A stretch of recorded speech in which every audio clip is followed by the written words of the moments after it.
La goutte d'eau dans le coude.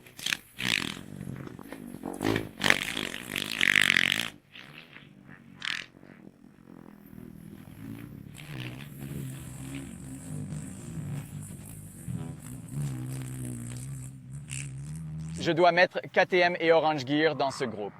Je pense qu'il y a une autre personne que je dois mettre dans votre groupe aussi. À l'écart. L'embrayage utilise un embrayage tellement l'embrayage coude.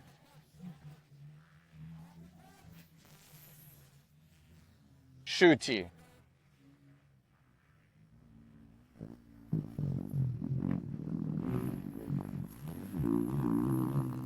Hanches en avant.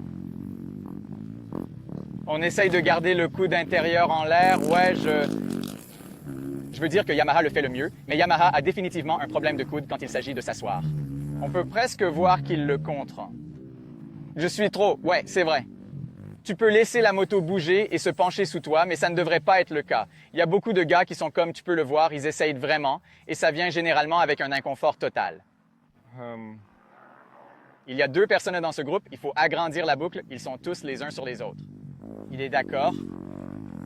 Ses coudes sont un peu abaissés, ses hanches sont trop en avant, je pense. Il force beaucoup.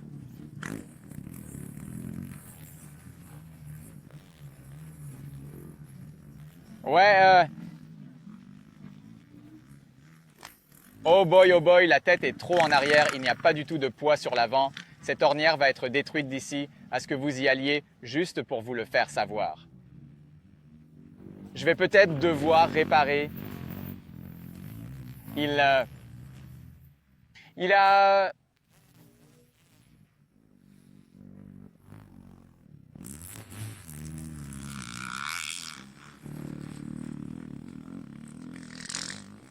a été l'un des plus constants parce qu'il se tient debout tout le temps. Oh!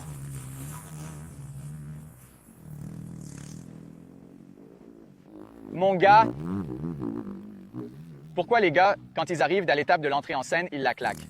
C'est parce qu'une bonne partie d'entre eux sont en train d'épouser cette idée, c'est-à-dire qu'ils arrivent, ils commencent à être nerveux et donc ils accélèrent plus fort qu'ils ne le devraient et se heurtent à cela et c'est presque comme de la panique. Ouais, il faut éviter ce choc parce qu'alors on perd l'élan et on fait exploser la route. Je l'ai vu venir à 1 kilomètre, les yeux en l'air, les yeux en l'air, les yeux en l'air.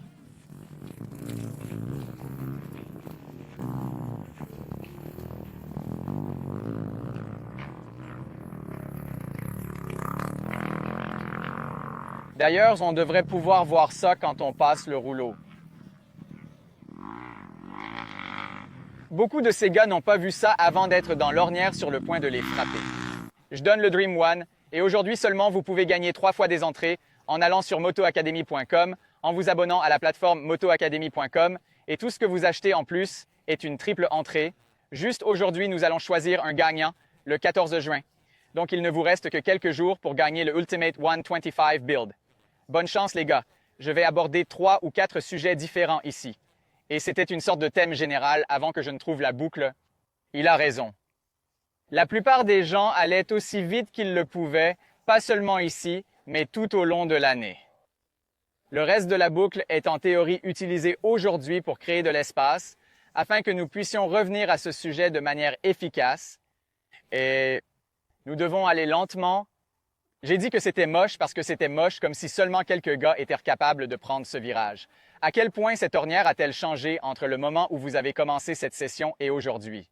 Oh, complètement différent, et c'est parce qu'il n'y avait pas de constance de la part de presque tout le monde dans ce groupe. Je veux dire que je pouvais compter sur moins d'une main les gars constants dans ce groupe. Ceux qui étaient inconsistants allaient juste trop vite et j'ai été obligé d'aller trop vite.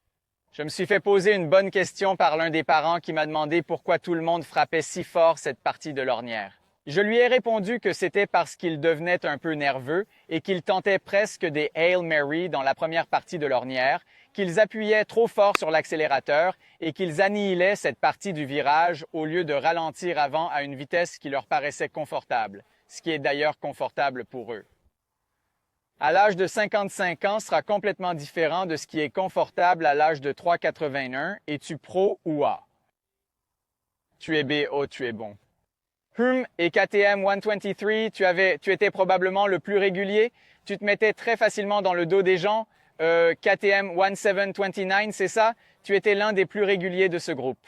La vitesse est confortable pour vous. C'est peut-être une vitesse à laquelle vous n'avez pas été aussi lent depuis longtemps, mais c'est ce que je veux aujourd'hui. Ça ressemblait à un chaos et ça ressemblait à un chaos et c'est ce que je voulais. C'était le chaos et ça donnait l'impression d'être le chaos. Et aussi, ça crée de mauvaises décisions de deux manières. D'abord, ça fait intervenir votre vision quand il y a eu une Yamaha qui a chuté ici. Et c'était tellement intéressant de voir ce qui s'est passé, même avec les gars les plus rapides. Vous vous êtes retrouvé profondément dans cette ornière avant de réaliser ce qui se passait.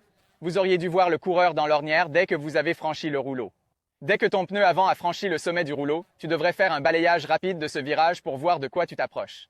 Surtout si tu es rapide, parce que si tu roules sur des pistes locales avec des gens plus lents, tu dois être responsable de ce que tu approches parce que tu vas croiser des gars très très vite. Alors utilise ces points d'observation plus élevés pour scanner très loin devant toi et pour savoir ce qui se passe. Groupe 2, toutes les autres réalisations que nous avons vues dans le groupe 1, quelles sont les choses que nous avons remarquées, bonnes ou mauvaises? J'ai vu qu'il y avait pas mal de poussées de hanches. Je veux dire que c'était à partir de 55 sur le kawaii. Qu'est-ce que c'est que ça? Vous avez votre espace de sécurité comme si vous vous retrouviez souvent ici. Assurez-vous que les genoux restent en arrière et que vous basculez les hanches pour faire avancer la tête. C'est là que 7 à 9 semblait vraiment très bon. Vous aviez une bonne position d'attaque dans ce sens. Le coude intérieur était une chose qu'il semblait que les gars qui frappaient le mieux le virage étaient ceux qui ne s'asseyaient jamais. Parce que dès que nous commencions à nous asseoir, c'était comme un déclencheur pour dès que vos fesses s'asseyaient, c'était comme si vous étiez en train de vous asseoir. Un déclencheur car dès que les fesses touchèrent la selle, les coudes tombaient et nous tombions à l'intérieur du vélo. C'était presque comme un signal dès que les fesses touchèrent la selle. Même à 381, on a des problèmes de coude, mais quand on s'assoit, quand on est debout, on a l'air bien. Quand on s'assoit, on tombe à l'intérieur de la moto assez facilement. Facile. J'ai aussi vu un peu d'abus d'embrayage 14 sur l'accélérateur, comme si tu n'arrivais pas à comprendre où il fallait être sur l'embrayage, où il fallait être. Je ne pense pas que tu aies besoin de l'embrayage n'importe où dans ce virage. Tu devrais être capable de passer avec de l'élan si tu te bloques et que tu as besoin de l'embrayage dans la partie profonde de l'ornière. Tu t'y es mal pris. C'est vrai. Et j'ai remarqué que même sur les 4 temps, je pense que tu essayais plus de rester dans l'ornière, mais quand tu tires l'embrayage, tu perturbes l'angle d'inclinaison de la moto, donc tu élimines complètement ce facteur, n'est-ce pas?